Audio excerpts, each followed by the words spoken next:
platform. Great to have you here. Thank you very much for coming visiting us. So can you tell us your story? How did you generally get into crypto and blockchain scene? I used to say that I come late in crypto, which actually was in end of 17, early 18. Sometimes today I feel that we are still early, but I still feel that I was late. Came into that space because I was working in the poker industry at that time, and poker and sports, and tried to pivot in the sports space.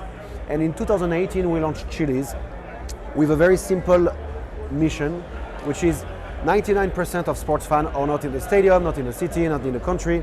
And the question was, what can we create that is both valuable for a fan and scalable for a team? And so we invented the concept of fan tokens, which are fungible tokens, fungible assets, sort of membership program that give you a voice, give you an opportunity for you as a fan anywhere in the world to actually vote on decision of the club, or at least vote on decision that the club is asking you. And that's how it started with two teams in 2018-19, Paris Saint-Germain and Juventus. And here we are 4 years later. We have 150 teams in the world, 300 employees, and growing a little bit, growing a lot.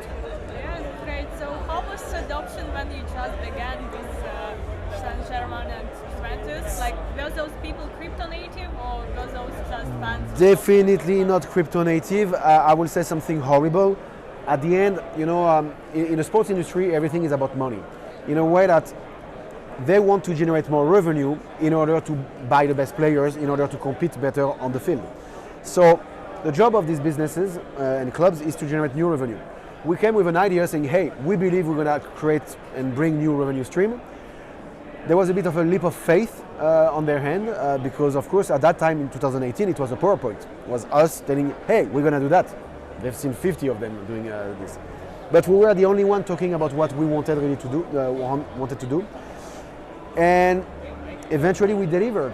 And I guess that's the best, I would say it's the best, how could you call that, not use case, but the best way to get more teams is having the other teams saying, yes, these guys are good. And that's what happened in 2020 and 2021, especially during COVID, because COVID forced clubs to have no more fans in their stadium, and therefore ask themselves, what is our business model when we have no fans in the stadium? And that's how it's accelerated. So how does this voting on the club decisions look like now? So you go on Socios.com, you download the app, you put $20 or $10, you can buy the fan token of, let's say, Paris Saint-Germain or Inter Milan. And once you own your token in your wallet, in the Socios.com wallet, you're going to be able to vote on some decision of the club. For example, you can vote on what's going to be the jersey design next season, what's going to be the music in the stadium every time you score a goal, what's going to be the number of a player that just got signed. These small things that are not business and sports in the middle, they are fan engagement. And that's what we believe will have more and more value over time. So which club's fans are the most active? I don't think I'm able to answer this. I guess for us, Turkish users has been always the most both crypto native and sports fan, because the way football is in the society of Turkish is completely different than in Europe, at least continental Europe for sure. It's very similar to Brazil and Argentina in that way, and that's why actually our main markets are emerging countries like Turkey, Brazil, and few others. But then we are still at the beginning, way less than 1% of the sports fan of these teams know we exist, know what we do, or understand what we do. So it's okay, we have time. Yeah, so potential is huge. Yeah, well, hopefully, yes. And you made your own blockchain. Why did you decide to do so, not to build on Ethereum or on any other chain? So when we started 4.5 years ago, we decided to create our own chain. First because the gas of Ethereum at that time, and still today, would be too expensive to do on-chain voting. The foundation of fan tokens is I'm giving you a voice, and with that voice, that token, you can vote, but that vote is on-chain because it's transparent. We need to keep the integrity. And at that time, there was no chain that was cheap-ish, let's say, that would allow that. Secondly, we need to protect these brands. When you work with all of these massive, powerful brands, you need to make sure that if you launch a fan token on Ethereum, nobody can create a scam nobody can create a illegal sports betting product with these tokens. So we had to protect them first. And that's why we managed to sign all of these guys. So step by step, we created that network, and the new Chiliz chain 2.0, which actually exists already. Our chain exists since 4 years. But our chain, the new chain will be more open, but there will be some whitelisting mechanism to make sure that only approved nodes, approved validators will be able to issue tokens in the platform. And as well, like, do you have any ecosystem funds or other projects built in on your Chiliz blockchain? Yes, we haven't announced it fully publicly, but yes, we have at least a $50 million fund of grants to develop features on the Chiliz chain and Socios, actually, in order for any developers in the world to actually being able to develop services with all of these brands either in our app or even in their app. And as well, recently you made a huge deal, 100 million investment into Barca Studios, Yes. digital content creation studio of Barcelona club. Yeah. Can you tell more about this and what led to the decision? Yeah, so we invested $100 million in what we call Barca Studio, but it's going to become Barca Digital Entertainment, with a very strong, which is actually a new digital arm where all the Web3, NFTs, blockchain, metaverse rights are into it. So we acquire 25% of the company, and our goal is to try to pilot new initiative and being more creative with Barca, because we have a vested interest and because we are in the club in that way. And hopefully what we will do with Barcelona in the next 12 months will be in a way a roadmap of what we can do with other clubs in the next years. That's great. And how do you see generally the current market, and what is the activity now diminished with the voting, or like it's the same, it doesn't? No, voting is growing, so I would say casual users and the utility of what we do is growing, and the average of votes per teams has grew every month right now. So this is working.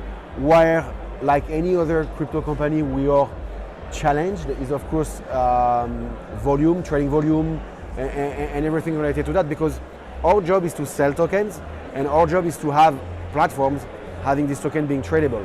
If there is less money in the ecosystem, we went from 3 trillions to 1 trillion, while there is 2 trillion left, or that vanished, that were available somehow to this market. Of course, it's not exactly the right numbers, but so we are affected, but on the other end, we are less affected. If Bitcoin goes to zero tomorrow morning, there will always be a sports fan. There will always be fan tokens. There will always be users in what we do. So in short term, it affects us because the market is sometimes a bit stupid and it moves weirdly. On the long term, it doesn't matter. And I also like this winter because it makes much less noise. There is less, every day you used to have a company that NFT, whatever, called the clubs, hey, I'm gonna give you $5 million, blah, blah, blah, all this bullshit. All of these companies have died, more or less, already. And so now we can really focus, we can work. And that's a bless. Did you get as well into NFTs in your business? Or? We do NFTs, not like Sorare, not like Dapper Labs. We think, we try to avoid as much as possible to compete with anyone. So NFTs for us are rewards. What does it mean? It means that you own a Paris Saint-Germain fan token. They're playing tonight. We're gonna reward you of an NFT, we call that a live NFT, of an NFT just after the goal, few seconds after, of an NFT that is a translation, let's say, of that goal. But we're gonna reward only 1% of the PSG token holders. And so fans or traders, but fans especially, are going to start to trade these NFTs, because whoever owns all the goals of the season will be invited in a VIP box at the end of the year. So for us, NFTs are rewards. They are not collectible as we know it today. They are more loyalty tools. Yeah, it sounds cool. Do you have yourself any NFTs? No. Well, actually, yes. But in the sports space. But no, I'm not. I don't have NFTs. I don't trade myself. I'm just focused on Chiliz.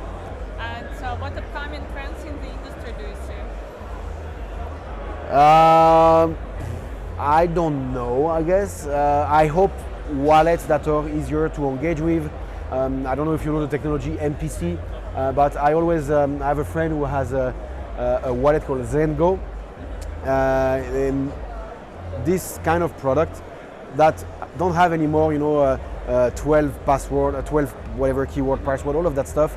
That's the future, and that's the safest way actually to do it. So I do believe that this kind of technological trend are going to move. I believe that fan tokens are going to be a massive trend in the next few months, but hopefully in the next few years, because even from a trading point of view, you have a centralized exchange who have also NFT marketplace into their exchange, but people don't trade NFTs because the whole point of NFTs is actually to hold them. So we think that fan tokens, because they're fungibles, is much more liquid and therefore much more fun to engage with as well. And can you share as well some future plans for the development of Chiliz, any partnerships inside? I mean, partnership, we have 150, on the Chiliz side, we announced this week already a big fan engagement platform company that is going to use the Chiliz chain. We have some ticketing companies that's going to use the Chiliz chain.